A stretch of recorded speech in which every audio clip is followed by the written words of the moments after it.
Hi everybody. If you can hear this, great. Um, I am actually going to be talking about my Watt deck, which may or may not be updated over the next few weeks. Um, I have pretty much the whole thing constructed the way I would like it to be constructed, but I may or may not have to go through Derek to get the whole thing updated or whatever. So I'm gonna start off with the synchros. I have two Watt Chimeras, two of these guys. Um, Basically, they require a Watt tuner and another non-tuner Thunder type. It can attack. This card can attack your opponent directly. When this card inflicts battle damage to your opponent by direct attack, place one random card from your opponent's hand on top of their deck. So that will come in handy quite a bit. So watch out for this guy if I decide to bring him out. Then I have two of the Watt Hydras, which just came out in the Storm of Ragnarok set. Um, they also require one Watt tuner and one non-tuner Thunder type monster. Again, it can attack your opponent directly. And when it inflicts battle damage to your opponent, choose one card in your deck from you play, and add it to your hand after the second standby phase that this effect takes place. So basically, it pulls a gold sarcophagus in monster form. Ooh, I've been waiting for this thing for a while now. Um, Up next are the monsters. They're all effect monsters, and they're all Watt monsters, obviously. First up, I have two Watt Barracks. Um, they are 3-star Thunder type tuners. Um, When this card inflicts battle damage to your opponent by a direct attack, discard one random card from your opponent's hand. So that comes in handy quite a bit. Um, and you can use it for either Hydra or Chimera. Take your pick. Up next are two Watt Betas. They are also Thunder type tuners. When this card inflicts battle damage to your opponent via direct attack, uh, your opponent discards one card of their choice, be it from your hand or their hand, doesn't matter. Up next, the Watt Dragonfly. It's a Thunder type effect. If this card is destroyed by your opponent's card, either by battle or effect, you can special summon one Watt monster from your deck. Me personally, I would prefer to bring out the Watt Hopper, but that's just me. Up next, I have two Watt Fox, two Thunder type tuners that came out of the Shining Darkness booster set. If this card is destroyed by your opponent's card, either by battle or effect, your opponent cannot special summon a monster or activate spells, traps, spell or trap effects, or monster effects for the rest of the turn, which is a good thing. Level 2 tuners.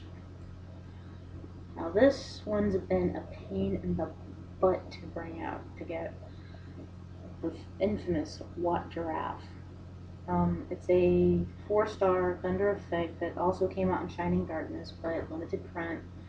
Um, This card can attack your opponent directly. When this card inflicts battle damage by a direct attack, your opponent cannot activate spells, traps, spell or trap effects, or monster effects until the end of the turn.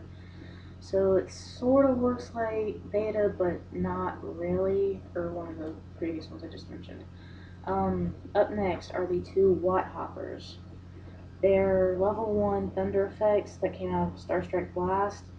Um, your opponent cannot select another face-up Watt monster as an attack target or target them with card effects. So basically, it's like a Titanial without the tribute effect. For those of you who run plant decks, you know what I'm talking about. Up next are my two lovable Watt Kiwis that look like they have light bulbs for butts. Um, 3-star Thunder type tuners. Watt monsters you control cannot be destroyed by battle while they are attacking. So, say I decide to attack my opponent with a Watt Kiwi for 600, all of 600 attack. Ooh. Um, it's not destroyed, which is a good thing because I would like to keep my monsters on the field as long as possible. Up next, this is another card I've been having a hard time trying to get my hands on. The Watt Lemur, which is absolutely adorable if you ask me. Thunder type effect that came out of Duelist Revolution. If this card is destroyed by your opponent's card, either by battle or effect, they cannot conduct their battle phase during their next turn, which is a good thing because it's kind of like a Swords of Revealing Light that only lasts for one turn, which sucks, but still it's decent. Up next are two of my personally most hated cards, but they're also the most needed. Two Watt Moles, which will work if you know how to use them properly. They are thunder effects out of the Storm of Ragnarok set that just came out. This card can attack twice during each battle phase. If this card attacks a face-down defense position monster, you can destroy that monster immediately with this card's effect without flipping it face-up or applying damage calculation. But if it has an effect that activates when it's sent to the graveyard, that effect automatically goes through. Like, say, Sand Cannon's effect. If it's sent to the graveyard, then you automatically get its effect. Another one of my all-time favorite Watt monsters right now is the Watt Pheasant, which is a good, decent card to have if you are running a Thunder type, general Thunder type deck. It is another out of the Duelist Revolution booster set. It can attack your opponent directly. When this card inflicts battle damage to your opponent by a direct attack, select one face-up monster on the field and move from play until the end phase of the turn that the effect is activated. So, say you attack your opponent directly, and say you have both pheasants out on the field, or 3 pheasants. I prefer to run only 2.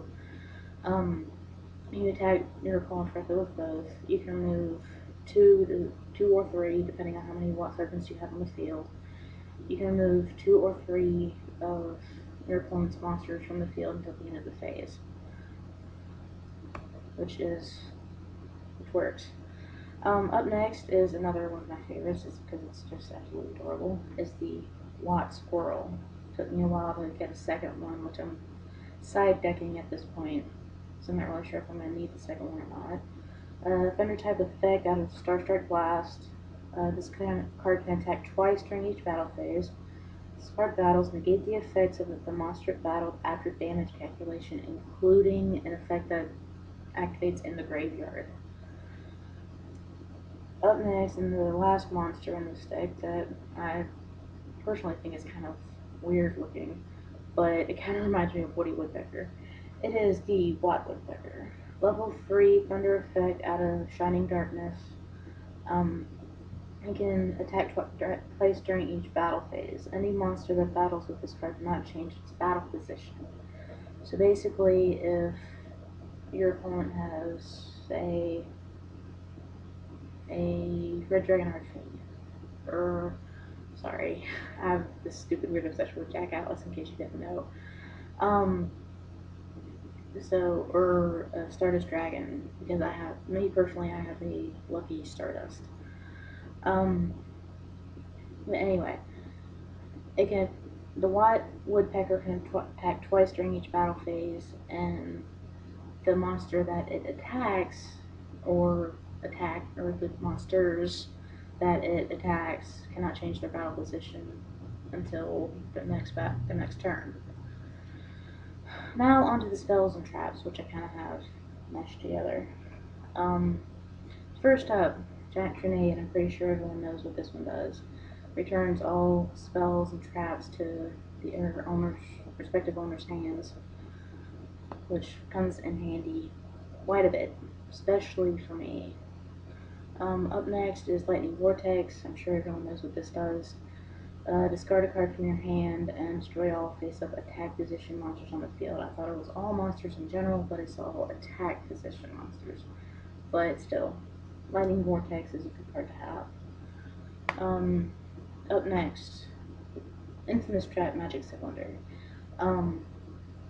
Everyone knows what this does. When your opponent attacks you, you can automatically flip this up, and they take the damage, you don't, which has saved my pretty little behind a time or two. Up next, Monster Reborn just came off the banned list a few months ago. You can choose a monster from either player's graveyard to use as your own, or if it comes out of your grave, it's already your monster anyway.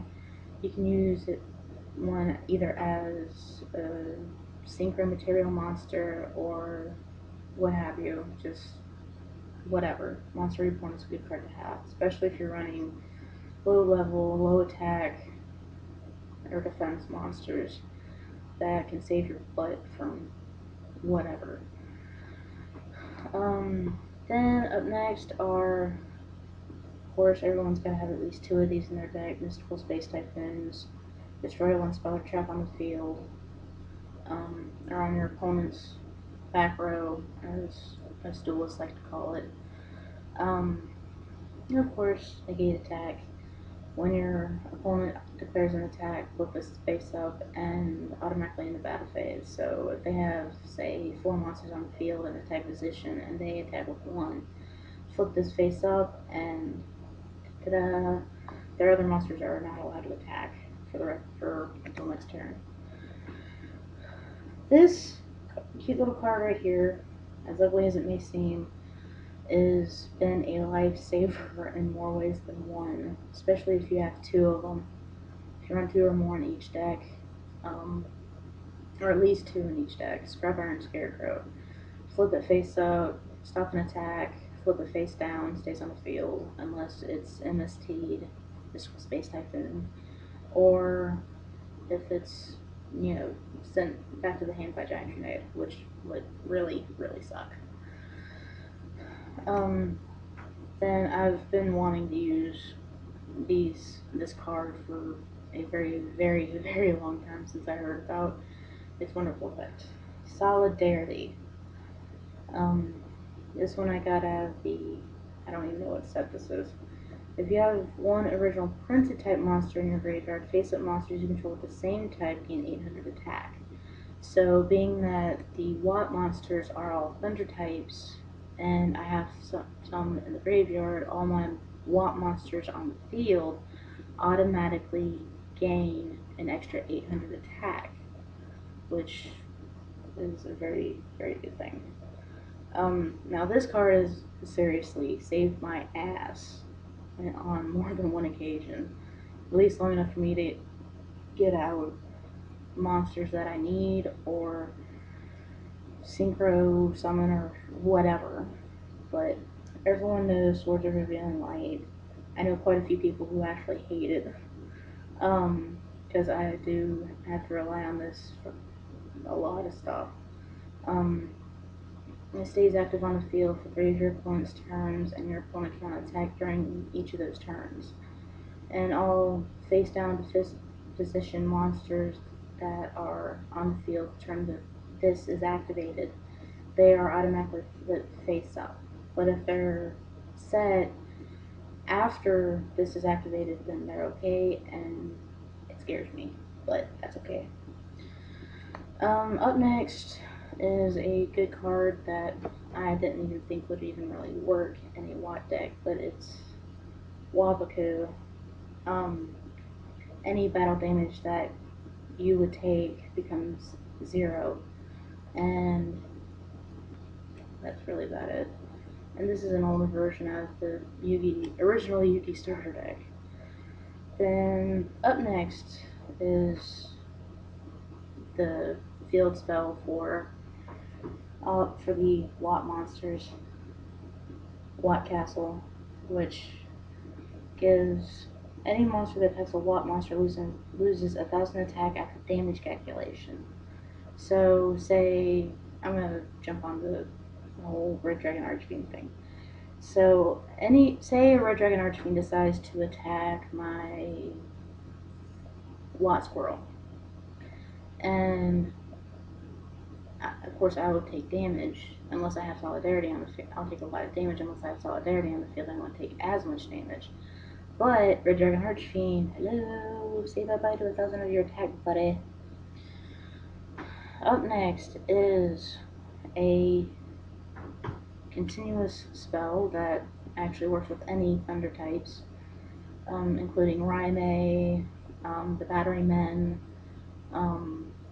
any thunder types at all. Watt Scene.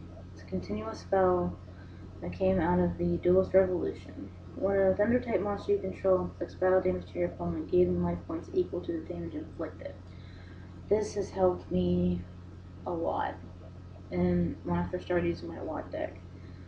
And trust me, if you run a Thunder type base deck, you'll want and or need a Watt Scene, especially if your monsters have low attacks or whatever, or if you take any kind of piercing damage, what have you. Then up next, are 2 Watt cubes. Derek told me to run 3, but me personally, I'd rather really only run 2. Equip only to a Thunder type, gains 100 attack for each Thunder type in my graveyard. Send this face-up card from the field to the graveyard to have 1 face-up Thunder type monster you control gain 1,000 attack. So I can use that on, say, either my Chimera, one of my Chimeras, or one of my Hydras, and I can send one of those to the graveyard and say, hey, I want 1,000 attack on this guy, and automatically 2,400 or 2,500 attack right there on Synchros. So that's good for me. Then up next is Watt Chestnut. Equip spell, another one. Only equipped to a level 3 or lower Thunder type, gains advantage of attack, and its effects are negated. Each time it inflicts battle damage to your opponent, draw a card. I've been trying to draw that thing every time I've used this deck. Trust me, it doesn't come up when I need it to. Last but not least are 2 Watt Keys. They are the normal spells.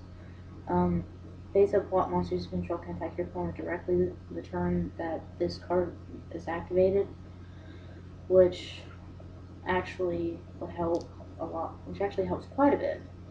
And so I can actually get my opponent's life points down so that whenever I do attack them directly again, if I'm lucky, I can actually get them low enough as to where, bye-bye, I can actually use either one of my Chimeras or one of my Hydras and use the Watt key on and say bye-bye.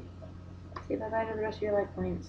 And that's really all I got for you right now. And I hope to run these some of you people soon, in the next few weeks, hopefully. Later.